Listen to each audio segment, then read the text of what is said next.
ಬಿಜೆಪಿಲಿ ಬಣ ರಾಜಕೀಯ ಜಾಸ್ತಿ ಆಗಿದೆ. ಇವನು ವಿಜಯೇಂದ್ರ ಅವ್ರನ್ನ ಬದಲಾವಣೆ ಮಾಡಬೇಕು ಅಂತೇಳಿ ಯತ್ನಾಳ್ ಟೀಮು ಡೆಲ್ಲಿ ಪ್ರಯಾಣ ಮಾಡಿತ್ತು. ವಿಜೇಂದ್ರ ಒಬ್ಬ ಹುಟ್ಟು ಹೋರಾಟಗಾರರು. 3 ವರ್ಷದಿಂದ ಹತ್ತಿರದಿಂದ ನೋಡಿದ್ದೇನೆ. ಬೈ ಎಲೆಕ್ಷನ್ ಸರ್ಕಾರ ಇದ್ದಂಥ ಸಂದರ್ಭದಲ್ಲಿ ಎಲ್ಲ ಎಲೆಕ್ಷನ್ನು ಕೂಡ ಅವರು ಎಲ್ಲೆಲ್ಲಿ ಇನ್ಚಾರ್ಜ್ ಕೊಟ್ಟಿದ್ದರು ಅಲ್ಲೆಲ್ಲ ಕೂಡ ಚುನಾವಣೆಯಲ್ಲಿ ಗೆಲ್ಲಿಸ್ಕೊಂಡು ಬಂದಿದ್ದಾರೆ.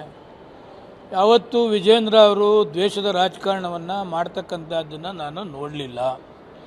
ಒಬ್ಬರ ಮೇಲೆ ಒಬ್ಬರು ಎತ್ಕಟ್ಟ ರಾಜಕಾರಣವನ್ನು ಮಾಡ್ತಕ್ಕಂಥದ್ದು ಕೂಡ ನಾನು ನೋಡಲಿಲ್ಲ. ಎಲ್ಲ ಜಾತಿ ಸಮುದಾಯದವ್ರನ್ನ ವಿಶ್ವಾಸಕ್ಕೆ ತೆಗೆದುಕೊಂಡು ಹೋಗ್ತಕ್ಕಂಥದ್ದನ್ನು ಕೂಡ ಹತ್ತಿರದಿಂದ ನೋಡಿದ್ದೇನೆ. ಆದ್ದರಿಂದ ಹೈಕಮಾಂಡು ವಿಜೇಂದ್ರ ಅವ್ರನ್ನ ಅಧ್ಯಕ್ಷರನ್ನಾಗಿ ಮಾಡಿದ್ದಾರೆ. ಹೈಕಮಾಂಡ್ ಮಾಡಾದಮೇಲೆ ಎಲ್ಲರೂ ಕೂಡ ಗೌರವ ಕೊಡಬೇಕಾಗ್ತದೆ. ಒಂದು ರಾಷ್ಟ್ರೀಯ ಪಕ್ಷ ಆದ್ದರಿಂದ ಹೈಕಮಾಂಡ್ ಮಾಡೋದನ್ನು ಯಾರೇ ಅಲ್ಲಿ ಅಪಸ್ವರ ಮಾಡ್ತಕ್ಕಂಥದ್ದು ಯಾರಿಗೂ ಕೂಡ ಓಪನ್ ಆಗಿ ರೈಟ್ಸ್ ಇಲ್ಲ. ನೀವು ಇಂಟರ್ನಲ್ಗೆ ಸಂಬಂಧಪಟ್ಟಂಥವ್ರಿಗೆ ಹೇಳ್ತಕ್ಕಂಥದ್ದಕ್ಕೆ ರೈಟ್ಸ್ ಇದೆ. ಆದರೆ ಮಾಧ್ಯಮದ ಮುಖಾಂತರ ಬದಲಾವಣೆ ಮಾಡಬೇಕು, ಅದು ಮಾಡಬೇಕು ಅಂತಕ್ಕಂಥದ್ದು ಹೇಳ್ತಕ್ಕಂಥ ರೈಟ್ಸು ಯಾರಿಗೂ ಕೂಡ ಇಲ್ಲ.